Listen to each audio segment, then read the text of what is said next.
The halls of Nexus Academy gleamed with sterile perfection, a monument to interspecies cooperation that housed students from 47 different worlds.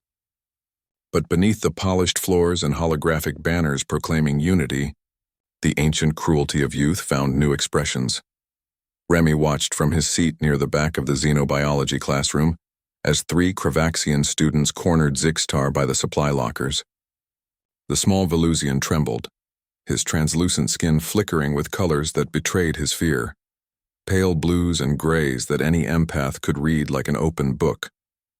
His 4 delicate arms clutched his datapad and physical books close to his thorax, the old-fashioned texts that his culture still valued over pure digital learning. "Look at the little glowworm," sneered Kraz, the largest of the 3 bullies. His scales rippled with the iridescent confidence of someone who'd never been challenged. Still carrying actual books like a primitive, the other students kept their heads down. This wasn't new. It had been happening for weeks ever since Zixtar had scored higher than Kraz on the stellar cartography exam. In a school where dozens of species mingled, hierarchies formed quickly, and humans, relative newcomers to the galactic stage, had learned to stay neutral, to not make waves. Remy's jaw tightened as he watched Kraz snatch the books from Zixtar's arms and toss them across the floor, scattering them in different directions. "You want them back?" Kraz's mandibles clicked in what passed for laughter among his kind.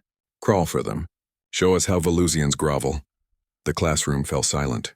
Even the hovering teaching drones seemed to pause, their programming uncertain how to classify this as either hostile or just cultural exchange gone wrong. The teacher, a Morthesian with limited understanding of mammalian and insectoid social dynamics, was absorbed in grading on the far side of the lab. Zixtar's skin flashed bright orange, shame, mixed with anger he couldn't act upon.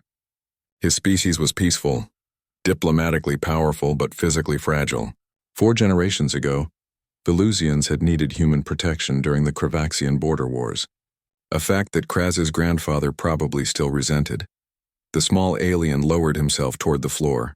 Something inside Remy snapped. "Hey." His voice wasn't loud, but it cut through the silence like a blade. Every head turned. Remy stood slowly, deliberately, his chair scraping against the floor with a sound that seemed amplified in the sudden quiet. He was average height for a human, lean rather than muscular, with dark hair that perpetually fell into his eyes. Nothing about him screamed warrior or hero. He was just a kid from Earth's colony on Kepler 442b, someone who'd always been taught to keep his head down and not embarrass humanity in the wider galaxy. But his hands were steady as he picked up his own books and walked toward Zixtar. "Use mine," Remy said, holding them out to the Velusian. "And stand up." Zixtar's skin rippled with confusion, swirls of purple and yellow that asked a dozen questions. Remy just kept his hand extended, his eyes meeting those of Kraz. The Kravaxian's crest flared. "This doesn't concern you, human." "It does now." Remy's voice was calm, matter-of-fact. "Zixtar's not crawling." Bold words from a species that only left their home system 2 centuries ago. Kraz took a step forward, his 2-meter frame dwarfing Remy's. "Do you know what Kravaxians did to the last species that challenged us?" "Yeah," Remy said. "You lost a war to them. Pretty embarrassing, actually. I read about it in History of Galactic Conflicts. Written by a Velusian scholar, if I remember correctly." Gasps echoed through the classroom. Speaking of the Kravaxian military failures was taboo, a cultural third rail that no one touched. The 3 bullies' scales shifted to aggressive reds and blacks, but Remy didn't back down. He couldn't explain why. Maybe it was something in his human DNA, that stupid primate urge to defend the weak that had gotten his species in trouble 100 times before. Or maybe it was simpler. He was just tired of watching cruelty go unchallenged. "Walk away," Remy said quietly. "Or we can take this to Administrator Velkoth and discuss how you violated about 6 different academy codes." For a long moment, no one moved. The air felt electric, charged with the possibility of violence. Then a chair scraped. Another student stood, a human girl named Raven with short-cropped black hair and eyes that burned with quiet intensity. She picked up one of Zixtar's scattered books. "He's right," Raven said, her voice steady. "This is pathetic." One by one, other students began to stand. Not just humans. A Thraxian with crystal-based biology, 2 Andromedans, even a young Kravaxian from a different clan who looked ashamed of his cousin's behavior. They picked up Zixtar's books, forming a loose circle of solidarity. Kraz's scales flickered uncertainty. He was a bully, not a warrior, and bullies operated on a simple calculus, easy targets versus risky ones. This had suddenly become very risky.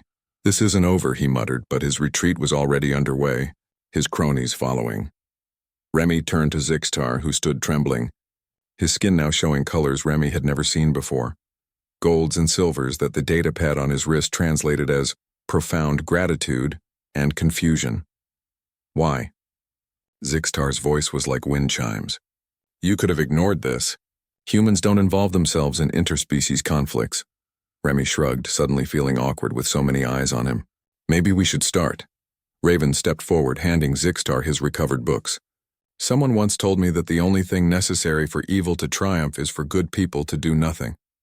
She glanced at Remy with something like respect. Guess he was listening. As the students returned to their seats and the teacher finally looked up from grading, oblivious to what had transpired, Zixtar touched Remy's arm with one delicate appendage. "On my world," the Velusian said softly, "we have a saying. The strength of a species is not measured in their weapons or their ships, but in their willingness to stand when others kneel. I thought humans were just another young race stumbling through the galaxy. I was wrong." Remy felt his face flush. "I'm not a hero or anything. I just couldn't watch anymore." "That," Zixtar said, his skin pulsing with warm amber, "is what makes it heroic." As Remy settled back into his seat, he caught Raven's eye across the classroom. She nodded once, a gesture of acknowledgement between two people who'd chosen to stand up when it mattered. The lesson continued, but something had shifted in Nexus Academy that day. Word would spread through the dormitories and common areas, across data networks and in whispered conversations. The story would grow, probably become exaggerated, but at its core would remain a simple truth. When it mattered most, humans had stood up. Not because they were the strongest or the oldest race, not because they had anything to gain, but because someone needed to, and no one else had. And in the vast, complicated galaxy full of 1,000 different species and cultures, sometimes that was enough. Sometimes that was everything.